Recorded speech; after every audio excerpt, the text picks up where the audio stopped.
سهراب طالب و این همدهگانش جوانان لولی هستند. آنها هر بگاهی به این میدان ورزشی آمده به تمرین مشغول می شوند. میدان ورزشی خود را ندارند. از همین سبب جای مشق و تمرین میدان ورزشی نزد مکتب را انتخاب نمودند. روزهای درسی با میدان وارد نمیشیم که با درس خلال میرسونیم، چون که درس رفته شده است در اینجا ما خلال نمیرسونیم به درس. جوانان لولی اوید بازی فوتبال معلومات دارند. با فوتبال بازان بهترین دنیا تقلید نموده میخواهند درباره آنها بیشتر معلومات ها پیدا نمایند. مثل آنها بازی کردن میخواهند. حواسای بسیار دارم با فوتبال دارم. میخوام که ورزشکار بزرگ شوم. با مانند کی؟ با مانند لیونل مسی، کریستیانو رونالدو.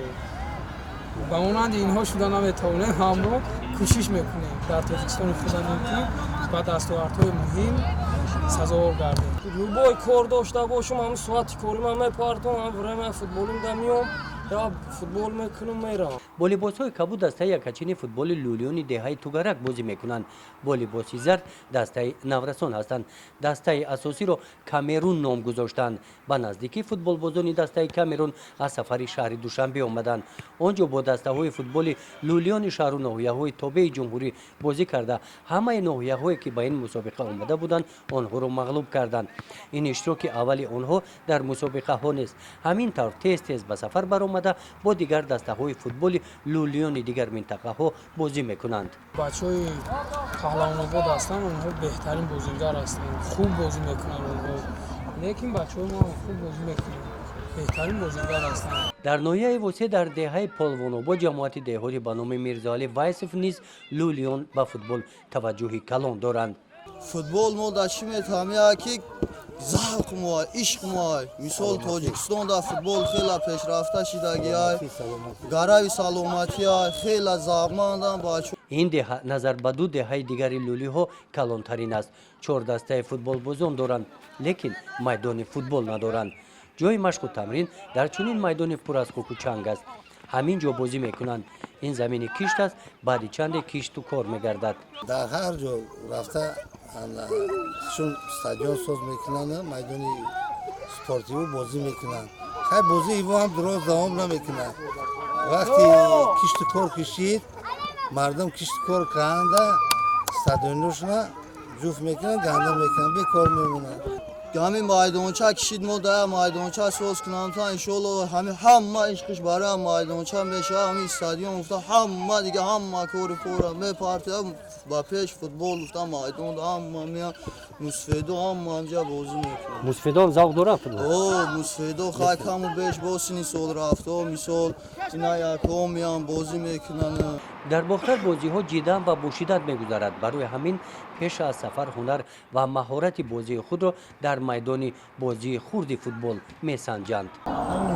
ورزش ده حواس دارم، ورزش ده حواس دارم، گجو بازی میشم میرم، همین مسابقه خونده در گجو اینا مسابقه میشم میرم بازی میکنم. در مسابقه های فوتبال بین دسته های فوتبال دهات های حدودی جماعت دهاتی توگرک اشتراکی فعالانه دارد. دسته کامرون در یک چند مسابقه هایی که امسال برگزار گردیدند دسته لولی های کامرون جای سوم را اشغال نمودند. ریگار دا بازی کنم، دوشنبه دا بازی کنم، اینا کافخساباد دا شهرینا دا اولادوش دا همه جا دا بازی کردم. گل زدگی؟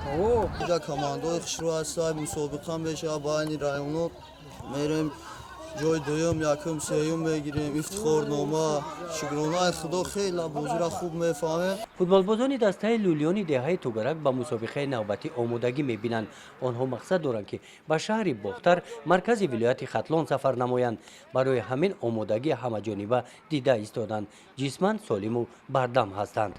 ما از فوتبال اول با یوهون رفتیم، فوتبال کردیم، در اونجا اولادو هست بازی کردیم، آنها رو یک گل مغلوب کردیم و بعد با سو رفتیم، با ریگا رفتیم، آنها هم مغلوب کردیم، خوب بازی کردیم.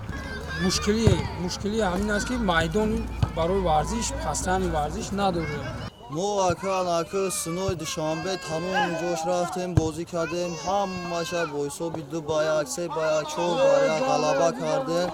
ما فقط از این میدان تنقسی میکشیم، میخوایم که یک میدانچه رو برای ما ساز کنیم.